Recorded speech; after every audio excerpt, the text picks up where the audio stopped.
Hello friends, అందరు ఎలా ఉన్నారండి? బాగున్నారా? నేను కూడా చాలా బాగున్నాను. ఇక్కడ నేను ప్రిపేర్ చేస్తుంది గుత్తి వంకాయ కూర. యమ్మీ టేస్టీగా.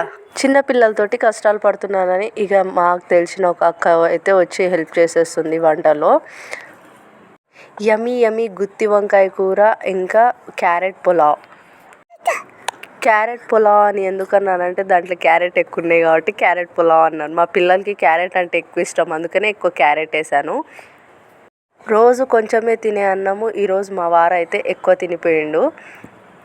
రోజు అన్నం కొంచెమే తినే మా వారు ఈరోజు కర్రీ బాగుందని ఇంకొంచెం 2 ముద్దలు ఎక్కువ తిన్నాడు. ఎప్పుడో ఒకసారి కర్రీ బాగాలేకపోతే మాత్రం ముఖం మీదనే బాగాలేదని చెప్పేస్తారు. బాగుంటే అలా చెప్తారా? వాళ్ళ నోట్ల నుంచి ముత్యాలు ఏదో రాలి పడుతున్నట్టు బాగుంది అని చెప్తే మనం ఎంత హ్యాపీగా ఫీల్ అవుతాం. మనం ప్రిపేర్ చేసేటప్పుడు ఎంత కష్టపడి ప్రిపేర్ చేస్తాం. ఒక్క మాట బాగుంది అని చెప్తే ఎంత హ్యాపీ ఫీల్ అవుతాం. ఆ కష్టం అంతా మర్చిపోతాం మన ఆడవాళ్ళము. ఇక ఎలానో అలా కర్రీ అయితే ఎండింగ్ వరకు వచ్చేసిందిలేండి. నేను ఒక్కదాన్నే కష్టపడుతున్నా అని మా అక్క కూడా వీడియో తీస్తుంది, హెల్ప్ చేస్తుంది నాకు వీడియోలు తీయడానికి. ఎంత ఫాస్ట్గా కర్రీ అయిపోయిందంటే ఆ అక్క నేను మాట్లాడుకుంటూనే ఇలా కర్రీ తొందరగా ప్రిపేర్ చేసేసాము. ఇలా ఎవరైనా ఉండి హెల్ప్ చేస్తే ఎంత బాగుంటుందో కదా. అసలు మనం ఏం పని చేస్తున్నామో కూడా తెలియకుండా అంత ఫాస్ట్గా అయిపోయింది. పోపు వేసేటప్పుడు ఆవాలు, కరివేపాకు, మిర్చి అవన్నీ వేయడం మర్చిపోయినానని మళ్ళీ పోపు చేసి మళ్ళీ అయితే వేసేసాము. కానీ కర్రీ అయితే చాలా టేస్టీగా యమ్మీగా చాలా బాగుంది. నేను కూడా అప్పుడప్పుడు ట్రై చేస్తా కర్రీలు, కాకపోతే ఇంత టేస్టీగా ఎప్పుడు రాలేదు. ఈరోజు వచ్చినంత టేస్టీగా, ఎందుకంటే ఆ అక్క కూడా హెల్ప్ చేసింది కదా. ఇంత వేడిగా పులావ్, అన్నము, గుత్తొంకాయ తింటూ ఉంటే అబ్బా నోట్లో కరిగిపోతుంది కదా.